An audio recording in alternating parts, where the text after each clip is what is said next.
جی السلام علیکم، میں ہی ٹائم موجود ہاں جی سکھر انٹرچینج جلال پور پیر والا۔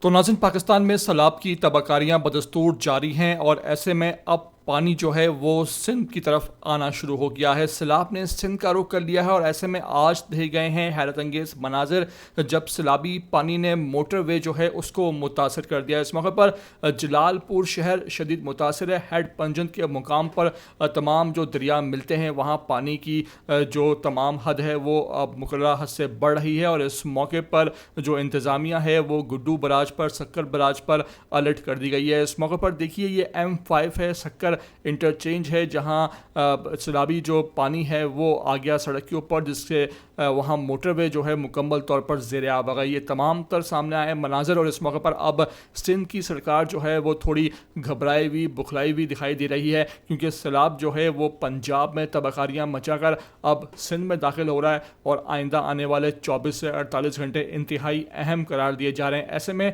جو لوگ ہیں ان سے علاقہ خالی کرایا گیا ہے، کچے کا علاقہ ہو، راجن پور ہو، دیگر سندھ کے ایسے علاقے ہوں، لیکن اس موقع پر بھی جو پانی سطح ہے وہ انتہائی بلند ہے اور گڈو براج میں، سکر براج میں انتہائی اونچے درجے کا سیلاب دیکھا جا سکتا ہے۔ میری آپ سے ریکویسٹ ہے کہ ویڈیو کو میری آخر تک دیکھ لیا کریں۔ نئے آتے ہیں ETV 247 اردو پر تو لازمی سے آپ سبسکرائب کریں، لائک کریں، شیئر کریں اور کمنٹ کر کے مجھے اپنی قیمتی آراء سے لازمی آگاہ ضرور کر دیا کریں۔